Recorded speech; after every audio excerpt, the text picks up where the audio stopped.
안녕하세요. 정신분석의 뜰입니다.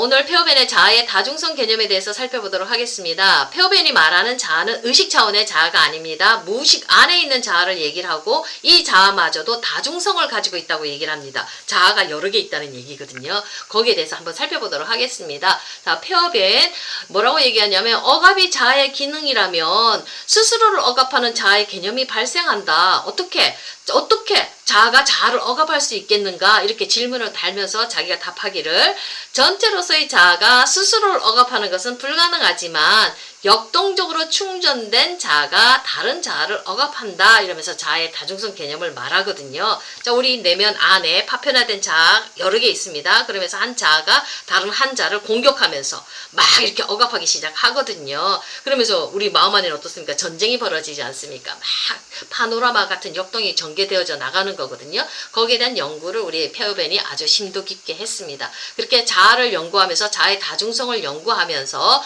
페어벤이 뭐라고 얘기했냐면 우리의 연구 방향이 히스테리로 다시 돌아가야겠다 이렇게 자기 주장을 펼칩니다. 요 개념이 왜 이렇게 생겨났느냐면 자, 프로이드로 인해서 우리가 처음 최초로 히스테리 연구를 하면서 정신분석이 만들어졌죠. 근데 프로이드가 중간에 연구 방향을 바꿔버립니다. 그러면서 우울증 환자를 연구하는 걸로 연구에 초점을 맞춰버리니까 후대 학자들도 전부 다 우울증을 연구를 하거든요. 근데 페어벤이 자기가 이렇게 자아의 다중성 개념을 연구하다 보니까 우리 정신분석 임상 현장에서 오는 문제가 우울증의 문제가 아니라 그보다 더 깊은 분열성 문제이기 때문에 이걸 해결하지 않고는 우리 정신분석이 깊이 있게 치료할 수 없다. 그러니까 우리 다시 히스테리 연구로 돌아가야 된다. 이렇게 설명을 하고 있거든요. 그 부분에 대해서 한번 살펴보도록 하겠습니다.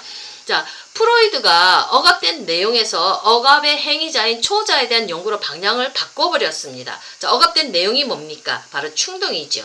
그러니까 근친상간하고 싶은 충동, 지구의 향락을 추구하고 싶은 그 충동이 지금 현실 원칙에 따라서 딱 가로막혀버리지 않습니까? 그거 누가 억압해요? 초자가 지시를 따라서 자아가 억압하거든요. 근데 이 내용에 대한 것보다는 히스테리는 후반부로 갈수록 점점 초자에 대한 연구를 하면서 초자의 지시를 따라 자아가 충동을 하면서 생기는 죄책감의 문제, 여기에다 초점을 맞추는 거예요. 자, 억압된 내용보다는 억압 행위자인 초자에 초점을 맞추면서 정신분석 연구의 중심은 어디로 들어갔냐면 히스테리에서 우울증으로 넘어갑니다.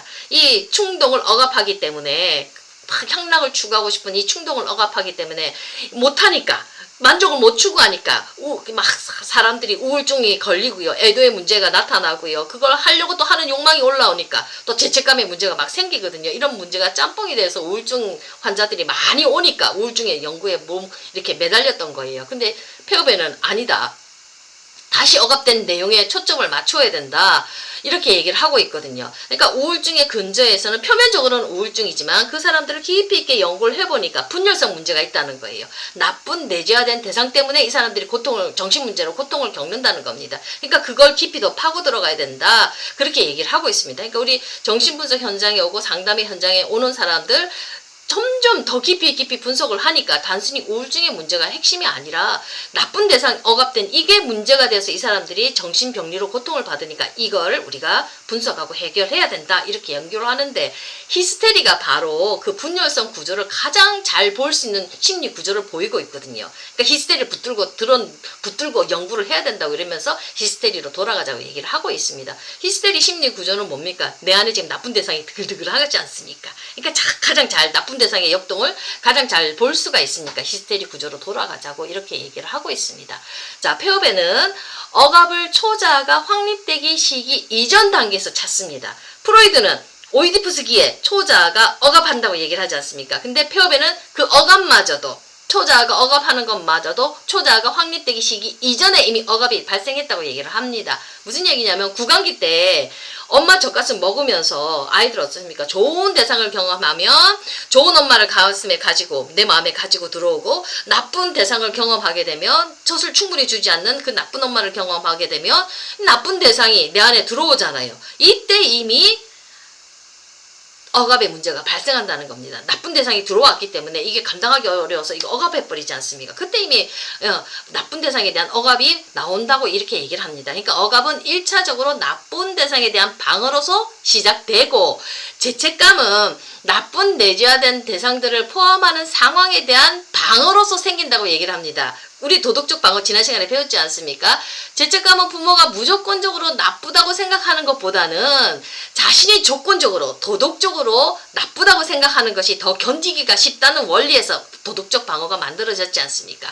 자, 폐업에는 도덕적 방어를 통해서만 초자아가 생긴다고 얘기를 합니다. 그러니까 좀 더 일찍 초자아가 만들어지죠. 자, 자아가 자신을 나쁘다고 여기는 것을 견디지 못해서 좋은 대상을 아이는 다시 내재화합니다. 이 좋은 대상이 초자아가 되면서 새로운 심리 내적 구조가 만들어졌어요. 초자아가 오면서 나쁜 대상, 좋은 대상 이렇게 얘기하면서 처음에는 분열된 나쁜 대상, 좋은 대상이 있고 그 다음에 좋은 대상으로서 좋은 대상을 이렇게 내 안에 들어오면서 초자아가 하나 또 만들어졌어요. 새로운 심리 내적 구조가 만들어졌죠. 근데 이 구조 아래는 최초로 분열된 심리 내적 구조가 있지요. 좋음과 나쁨으로 경험되어진. 그렇게 이제 다르게 심리 내적 구조를 설명을 하고 있습니다. 자, 이 대상하고 또 그러면서 이 내 안에 들어온 이 좋은과 나쁜 대상하고 그 다음에 또 관계를 맺는 자아들이 또 있습니다. 요거를 또 설명하는 게 뭐냐면 중심적 자아라고 있습니다. 우리가 가지고 있는 중심적 자아가 있는데 이 자아는 도덕적 의미를 지닌 내적 대상으로서의 초자아하고 관계를 맺는 자아입니다. 중심적 자아. 이 중심적 자아는 무의식과 전의식과 의식에 걸쳐져 있어요. 무의식 안에서는 초자아하고 관계를 맺지만 의식의 차원에서는 우리가 현실을 경험해낼 수 있도록 우리 중심적 자아의 그 꼭대기 부분에서 그 역할을 하는 거거든요. 이 중심적 자아가 도덕적 의미를 지닌 어떤 대상, 내적 대상으로서 초자아와 관계를 하는 이 중심적 자아가 하나 딱 있습니다. 우리 내면에는.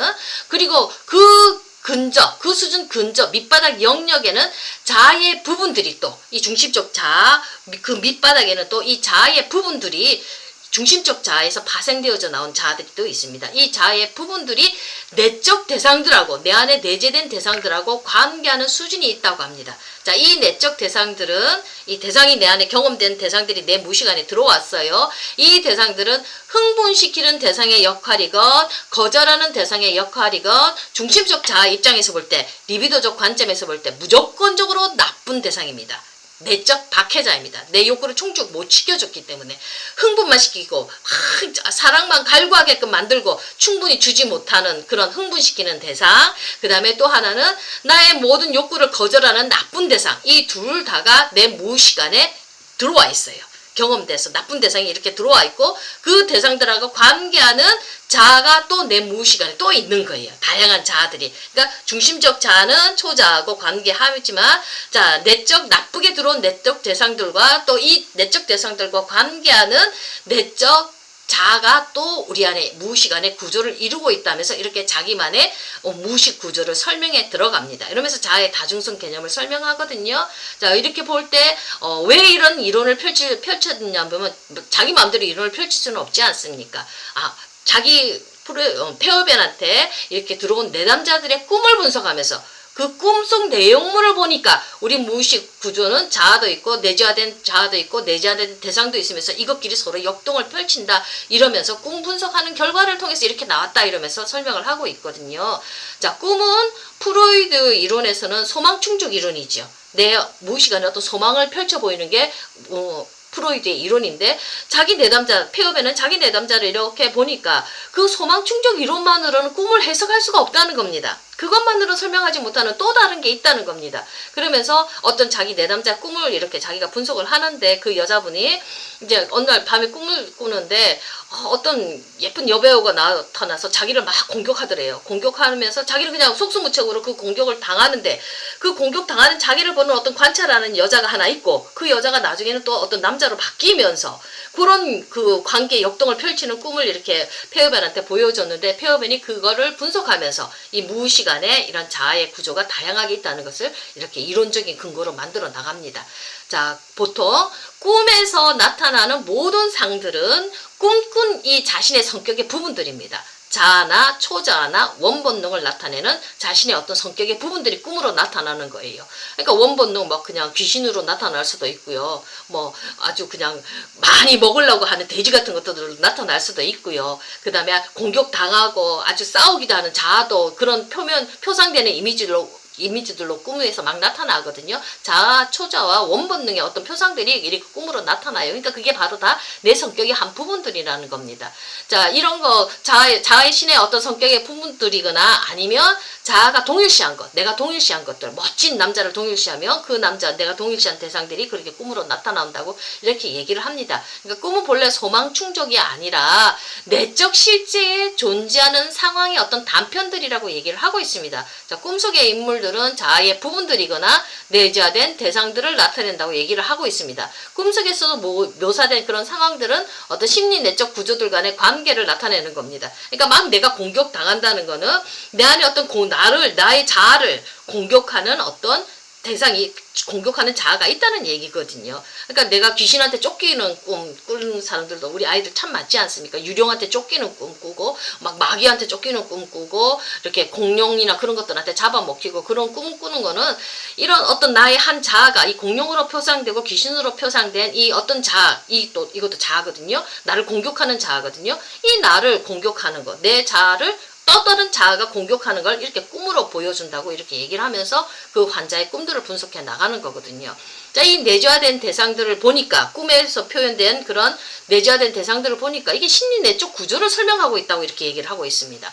자, 억압은 일시적으로 나쁜 내재화된 대상을 지향하죠. 그러니까 심리 내적 구조에는 이런 대상 구조, 나쁜 대상 구조들과 짝을 이루는 자아 구조들이 있다고 얘기를 합니다.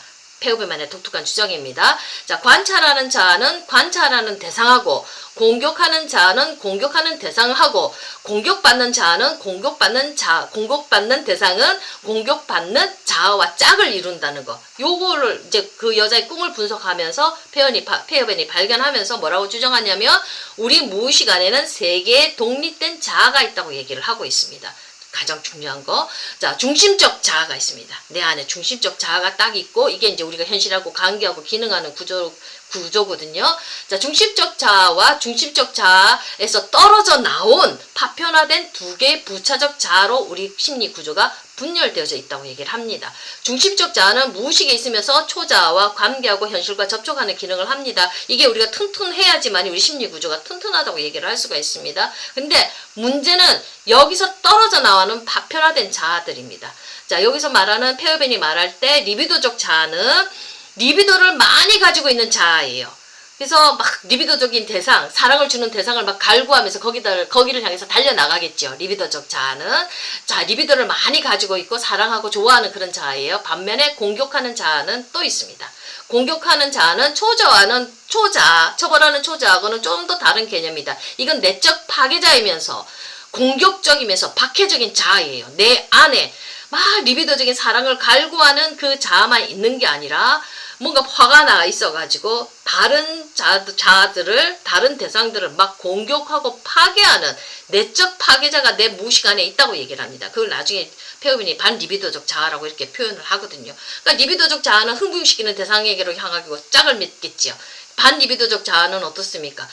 거절하는 대상하고 짝을 이루겠죠. 이렇게 대상하고 자아하고 이렇게 짝을 이루면서 내 내재적인 심리 구조를 이루고 있다고 이렇게 페어벤이 얘기를 하고 있습니다. 이 안에 역동들이 어떻게 또 펼쳐지는가에 대해서는 더 자세히 어떻게 억압하고 어떻게 공격하고 서로 간에 막 지금 난리가 나거든요. 그 부분에 대해서는 좀 더 자세한 역동에 대해서는 다음 주에 또 같이 공부해 보도록 하겠습니다. 감사합니다.